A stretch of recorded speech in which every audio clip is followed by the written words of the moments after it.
बिस्मिल्लाहिर्रहमानिर्रहीम, अस्सलाम वालेकुम। I hope you will be fine.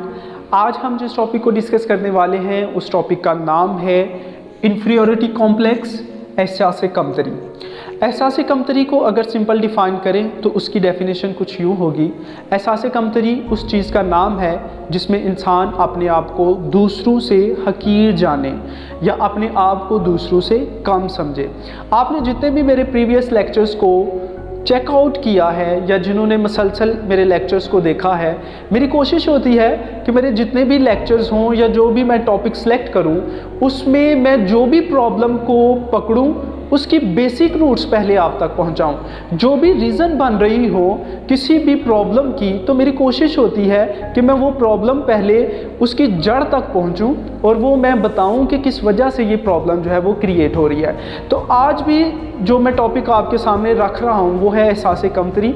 तो एहसास कमतरी की मेरे नज़दीक जो पहली टॉप ऑफ द लिस्ट है मेरे नज़दीक वो है ओवर थिंकिंग, यानी बेजा और बिला मकसद की सोच।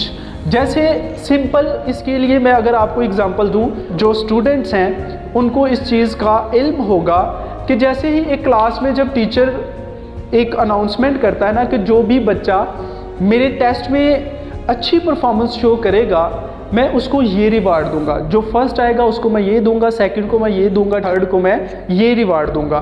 तो मोस्टली जो स्टूडेंट्स होते हैं ना, जो मोस्टली बैक बेंचर्स होते हैं या कह ले के दरमियाने दर्जे के स्टूडेंट होते हैं, वो ये देखना शुरू कर देते हैं क्लास में उन बच्चों की तरफ जो बहुत अच्छा वर्क कर रहे होते हैं। यानी कि जैसे फ़लाँ जी सर मैं बताऊं किसने आपसे रिवार्ड लेना है, जी बताएं, ये बच्चा या ये बच्ची होगी, सर सेकंड इसके आएंगे, थर्ड ये होगा।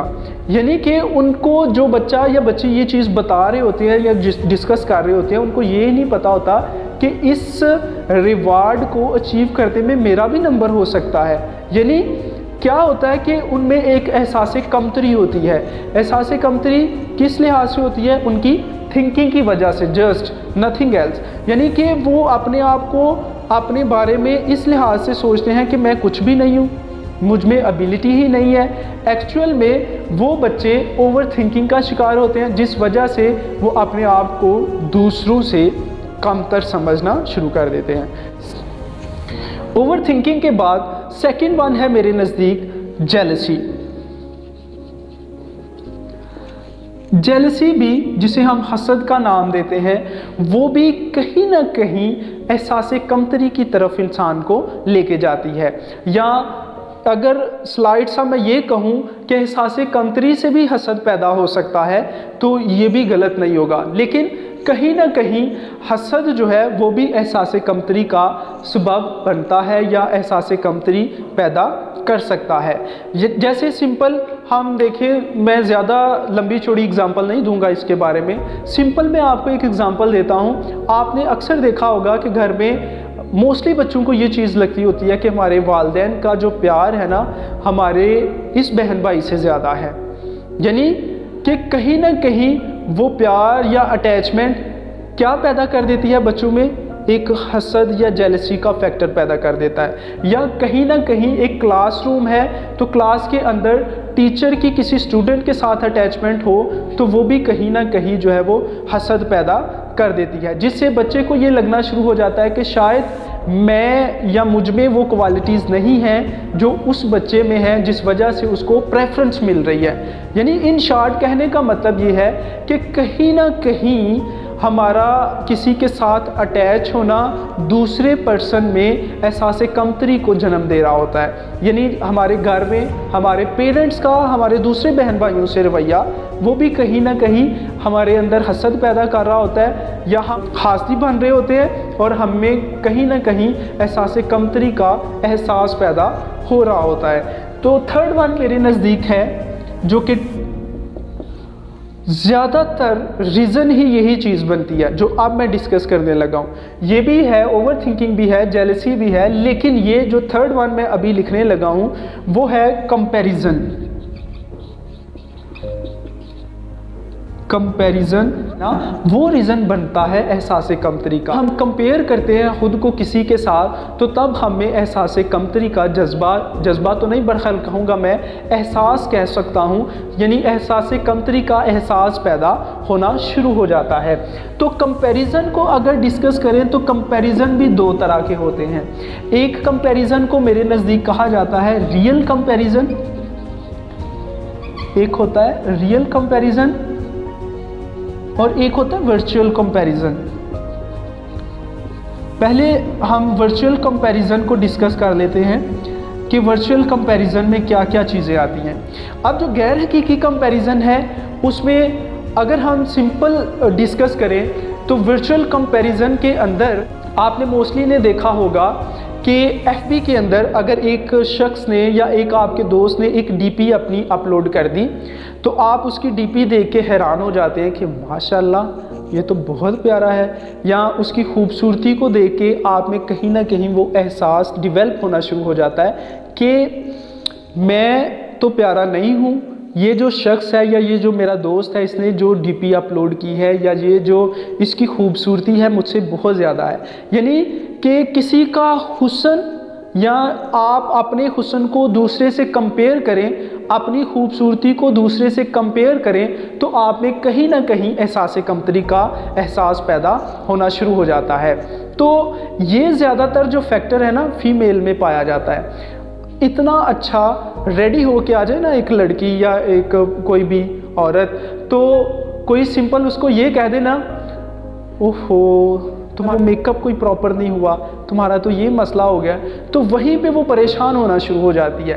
यानी उसको ये चीज़ का पता ही नहीं होता कि मैं खुद क्या हूँ या मैं इतने घंटे लगा के मैं तैयार हो के आई हुई हूँ, तो क्या ये चीज़ वाकई में मेरे ऊपर है या मुझे जस्ट उसने हसद की वजह से ये चीज़ मेरे ऊपर जो है वो ठोंस दी है या मुझे कह दिया है कि तुम प्यारी नहीं लग रही। ठीक है, तो ये वाला जो फैक्टर है ना कंपैरिजन का, यानी कंपैरिजन के अंदर जिसको हम वर्चुअल कंपैरिजन का नाम देते हैं, एक्चुअल में आप देखेंगे ज़रा, मैं अपने उसी की तरफ आने लगा हूँ कि जैसे DP अपलोड की गई, FB पे अपलोड कर दी, किसी भी सोशल जो सोर्स है वहाँ पे अपलोड कर दी गई, तो आप लोगों को बखूबी पता है कि वो जो DP है या कोई भी चीज़ है या जो तस्वीर है उस पर कितने ज़्यादा फ़िल्टर्स यूज़ किए गए होंगे, उसमें कितनी अमेंडमेंट की गई होगी, उसको कितना एडिट किया गया होगा।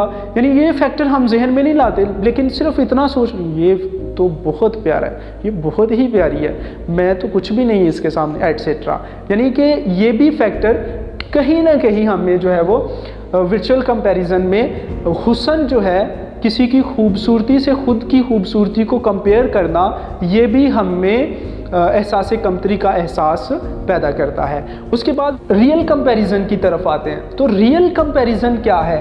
रियल कंपैरिजन वो कंपैरिजन होता है जो हमारे पेरेंट्स हमारे बहन भाइयों के साथ करवा रहे होते हैं। जैसे घर में एक भाई बहुत अच्छा पढ़ता है, ठीक है, लेकिन ये खैर रियल कंपैरिजन जो है मेरे नज़दीक ये होना भी चाहिए। उससे क्या होता है, उसमें अगर आप कहीं ना कहीं एहसास इस चीज़ का पैदा आपके पेरेंट्स करवाते हैं या आपके टीचर्स आप में ये एहसास पैदा करवाते हैं कि आप बेहतरी की तरफ आएँ, तो real comparison is not a bad thing, I think so it's a good thing. तो ये कहीं ना कहीं कभी ना कभी रियल कंपैरिजन जो है वो होना चाहिए। मोस्टली बॉयज़ में एक फैक्टर पाया जाता है, अगर मैं फिर प्रीवियस वर्चुअल कंपैरिजन की तरफ आऊँ तो मोस्टली बॉयज़ में फैक्टर ये पाया जाता है कि फ़र्ज़ कर लें जी फ़लाँ शख्स की बॉडी बड़ी अच्छी है, फ़लाँ एक्टर की बॉडी बड़ी अच्छी है, उसके 6 पैक्स हैं, 4 पैक्स हैं एट्सेट्रा, तो क्या आपको भी उसी की तरह दिखाई देना है? हो सकता है वो उसका प्रोफेशन हो यार, तुम्हारा वो प्रोफेशन ही ना हो सकता है उसको उस चीज़ के पैसे मिलते हों और तुम्हें, तो यानी कि उस चीज़ को सोच के अपने साथ कंपेयर करके तो खुद में कहीं ना कहीं ये चीज़ सोचते रहना यार मैं तो बहुत बुरा हूँ, मैं तो प्यारा है ही नहीं हूँ। अल्लाह के बंदो ये चीज़ हमेशा याद रखें कि जो चीज़ें इंसान अल्लाह ताला ने पैदा कर दी हुई हैं, जैसे इंसान को पैदा कर दिया हुआ है, तो उन पे आपका कोई ज़ोर नहीं है। जैसी चीज़ें अल्लाह ताला ने बना दी हैं वो आप उनको चेंज नहीं कर सकते, ठीक है। तो अगर आप चेंज भी करना चाहें तो वो कहीं ना कहीं आपकी तबाही का सबब बन जाएगा। तो जो भी अल्लाह ताला ने जैसा भी आपको बनाया हुआ है ना, उस पर अपना शुक्र अदा किया करें अल्लाह ताला का, कि अल्लाह ने सबसे बड़ा तो ये शुक्र अदा किया करें कि अल्लाह ताला ने आपको इंसान पैदा किया है, कोई जानवर नहीं बना दिया आपको। तो बेहतर यही है, ये बात याद रखनी है आप लोगों ने कि आपने कभी भी हुस्न का कंपैरिजन नहीं करना, कंपैरिजन कभी भी दौलत के लिहाज से नहीं करना। समटाइम लोगों ने अपनी ठाट बाट आन शान बनाने के लिए बड़ा पंप एंड शो रिप्रेजेंट करते हैं कि जी मैं बड़ा जो है वो रिच हूँ, तो ये तो वो। तो आम बंदा जो है अपने आप को उसकी तरफ देखता है, यानी कंपेयर करता है, तो आम बंदा डिस्टर्ब हो जाता है।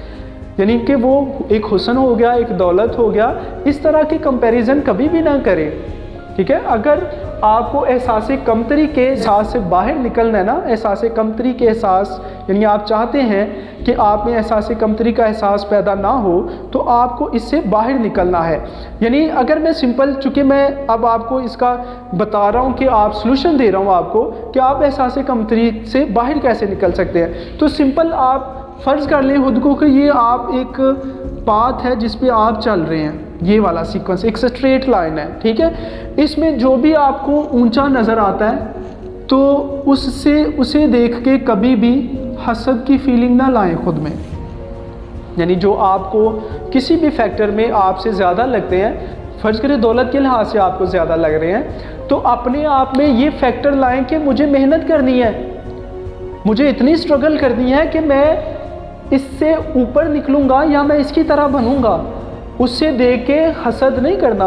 लेकिन ये बात याद रखिएगा कि जो भी हसद करता है ना बंदा, कोई भी शख्स जो हसद करता है वो कभी भी अल्लाह ताला के नज़दीक नहीं हो सकता।